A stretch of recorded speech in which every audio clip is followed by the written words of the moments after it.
Sugatan ang isang lalaki sa Malate, Maynila nang habulin at barilin ng tumakas sa riding in tandem. Ang nahulikam na insidente sa pagtutok ni Jomer Apresto.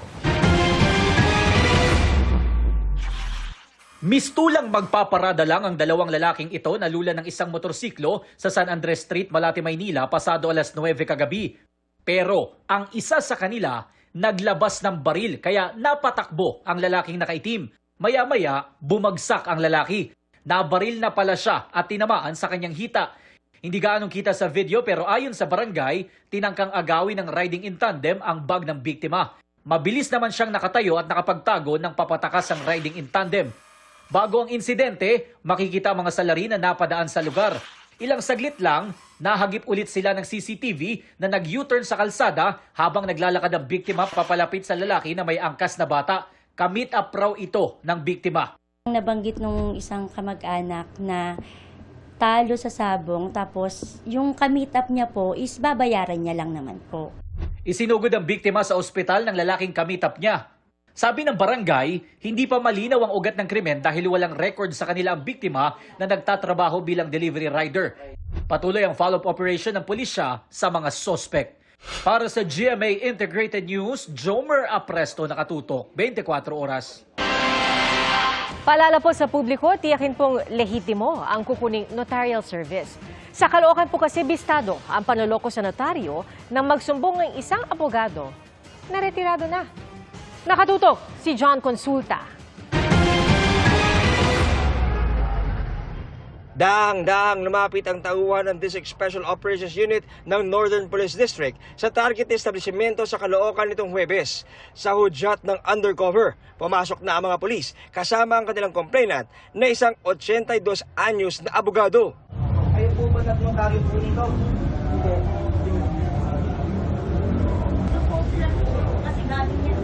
Sige. Hindi. Dito ko kayo pumirma niya, nakabidyo kayo. Di umubra ang paliwanag ng mga tinarget ng entrapment operation. Sa ngayon po, inaaresto po namin kayo sa pagsasabwatan. Karapatan po kayong manahimik at magsulang kibo. Sumbong sa NPD ng nagreklamong abogado, 2022 pa siya tumigil sa pagnotaryo matapos ma-stroke. Pero laking gulat niya nang ipatawag siya sa korte para sa notaryong di naman niya ginawa. Ang ginagamit po ay yung mismong notary seal at pangalan ng ating complainant na isang abogado po. Yun po ay kanyang tinanggi, hindi po niya yun pirma. Kaya yun po, ang ating mga suspect ay agad pong inaresto ng ating kapulisan. Ayon sa NPD, bawal at delikado ang piniging notaryo. Once po na nagamit yung mga peking dokumento, malalaman po sa court na hindi po pala or due to technicalities, maaari pong mabaliwala yung kanilang mga reklamo. Kaya malaki po ang magiging epekto po nito. Wala pang pahayag ang mga suspect na na-inquest na kahapon at nakakulong na sa Northern Police District. Yung mga suspect po natin ay kakaharapin po yung mga kasong usurpation of authority o yung Article 177 po ng Revised Penal Code, estafa other deceit, Article 315 of the Revised Penal Code, and falsification by private individual. Maaari po silang makulong ng 20 years imprisonment at may multa na hindi hihigit sa 1,000,000 piso po.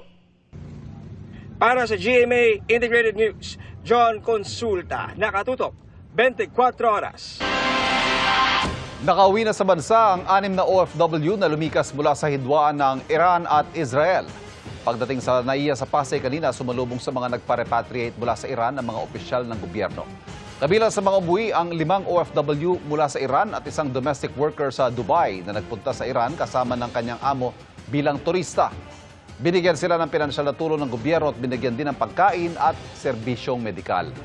2 Pilipino pa mula rin sa Iran ang nakatakdang dumating sa bansa ngayong gabi. Simula po ngayong araw, nasa podcast na rin ang 24 Oras Weekend. Gaya po ng flagship newscast ng GMA Integrated News na 24 Oras. Ang 24 Oras podcast mula ng ilunsad noong Lunes, nanguna agad sa rankings at number 1 sa news category ng Apple Podcasts sa buong bansa. Number 2 naman ito across all categories. Grateful at proud ang GMA Integrated News sa overwhelming response ng mga Pilipino sa 24 Oras podcast. Ayon po kay Senior Vice President at Head ng GMA Integrated News, Regional TV at Synergy, Oliver Victor Amoroso.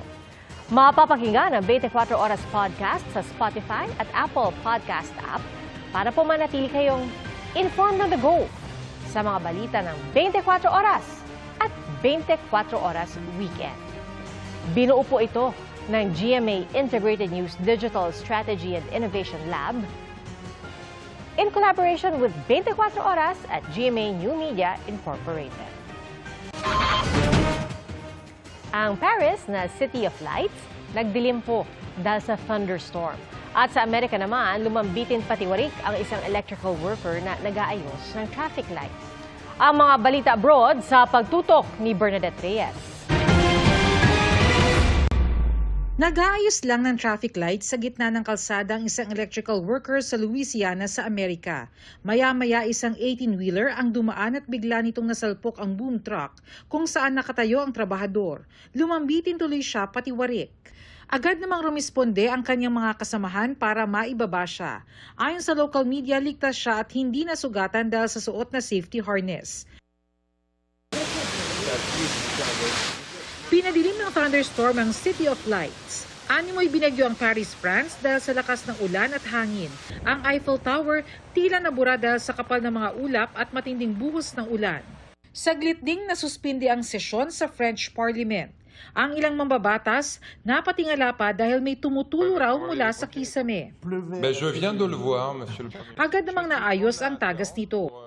Bukod sa Paris, inulan din ang iba pang bahagi ng France. Ayon sa mga ulat, 2 ang nasawi at mahigit 100,000 bahay ang nawala ng kuryente. Isang oso ang namataan ng mga otoridad sa Altadena sa California. Sa gitna ng night walk nito, nakita ng mga otoridad na may kasama siyang isang hindi patukoy na hayop na animoy isang wolf o wild canine. Patay ang isang driver matapos mahulog sa bangin ang minamanehong concrete mixer sa Dipakulaw, Aurora. Base sa inisyal na investigasyon ng pulisya na wala ng prenong sasakyan. Dead on the spot ang driver habang sugatan ng pahinante. Sinusubukan pang kunan ng pahayag ang pamilya ng mga biktima. Muling kinulayan ng mga miyembro ng LGBTQIA+ community ang Pride March ngayong taon sa Quezon City.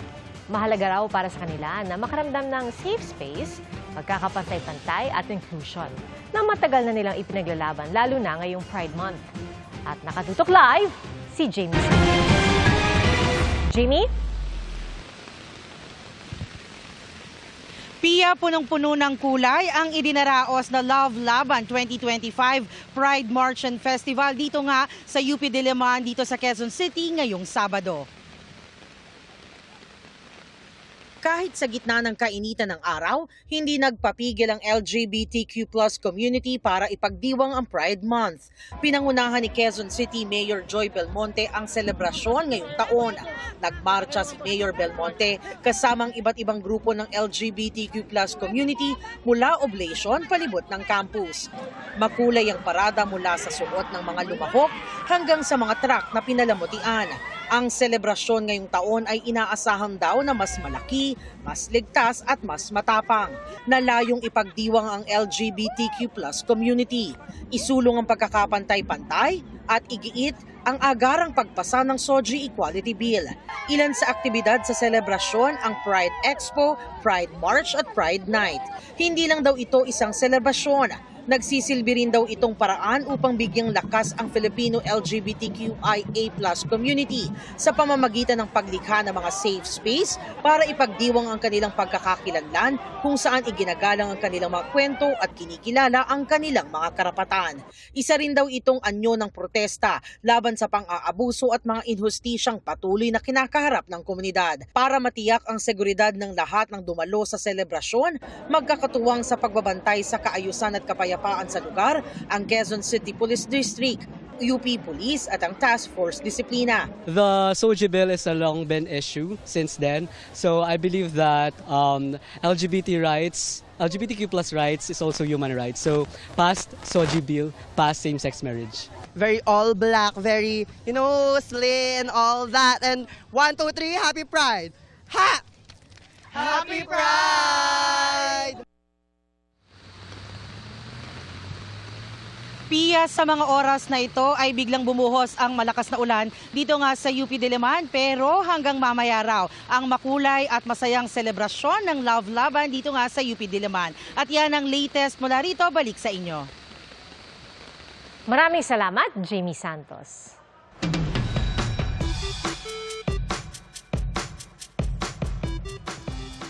Tiyak manlalaki ang inyong mga mata sa Bidang Piñas ng Puntol, Apayao. Sing taas kasi ito ng gusali. Ito na ba ang largest pinya sa bansa? Kuya Kim, Anna.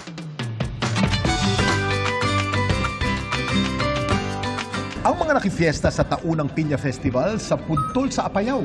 All eyes sa pinyang ito. Sino ba naman kasi ang hindi manlalaki ang mga mata sa laki nito? Sa taas nitong 32.81 feet, sintayog na ng isang giant pinya ang isang two-story building.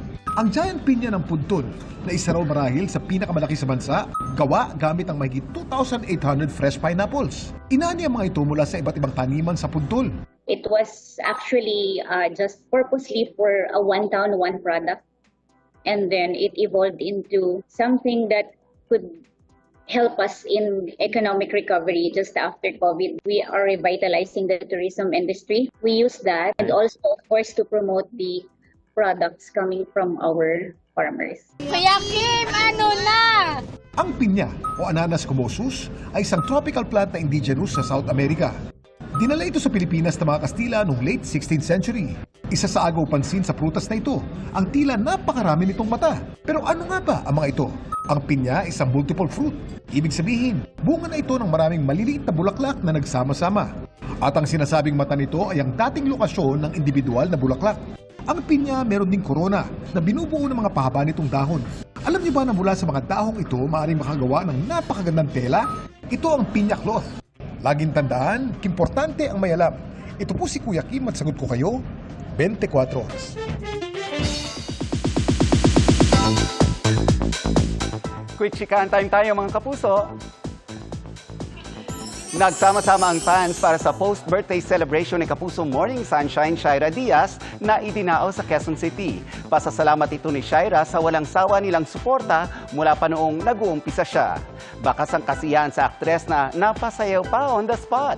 Sa ngayon, tuloy-tuloy ang preps nila ng fiancé na si E.A. Guzman para sa kanilang kasal sa Agosto.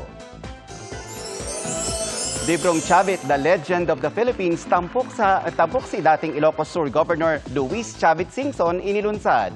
Base ito sa interview sa kanya ng isang writer mula sa Poland.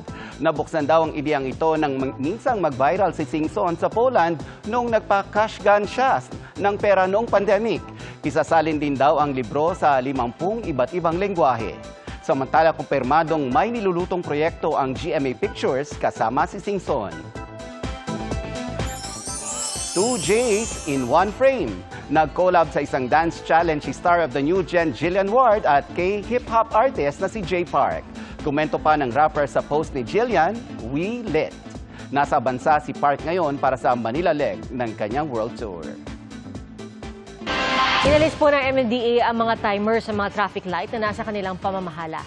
Sensor-based na raw ang mga ito para ma-monitor kung anong linya sa kalsada ang mas maraming sasakyan. Pero ang ilang motorista, tila nalito. Nakatutok si Von Aquino. Pansin niyo bang ang ilang traffic light na dating may counter kapag malapit ng mag-stop o mag-go? Wala nang nagka-countdown?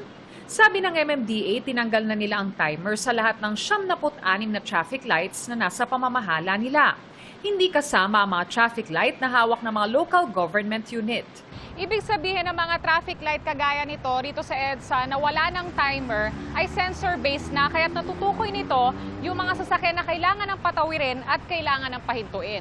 I think yung warning na 5 blinks plus 3 seconds na yellow and then red is sufficient enough para makapag-adjust yung ating mga kababayan at malaman nila kung dapat na ba sila mag-slow down, 'di ba? Para hindi sila mag-beat ng red light.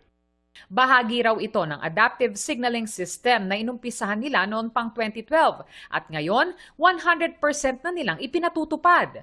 Ayon sa MMDA, nag-a-adjust ang kanilang traffic lights depende sa volume ng mga sasakyan.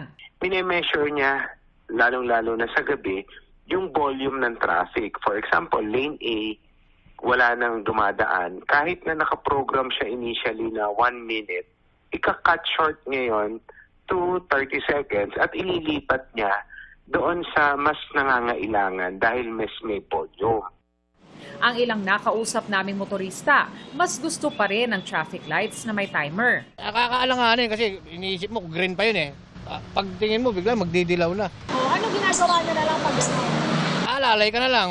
Ang rider na ito, nang huminto sa intersection, muntik raw masalpok ng taxi sa likod. Mabilis talaga yung count na ng yellow niya, tapos biglang red kaagad. Kaya bigla ako napesta. Nagmamadali rin yung taxi sa likod ko, todo pito. Mas pinili ko pa rin po mag-stop. Kasi yellow na. Kasi mamaya biglang may dumiretso sa kanan, mabangga pa. Kaya naman daw mag-adjust ng mga motorista pero hiling nila, Mas maganda yung dilaw mas matagal kasi para mas makatigil ng tama yung mga sasakyan. sabi ng MMDA, may sapat na panahon naman daw para mabigyan ng warning ang mga motorista.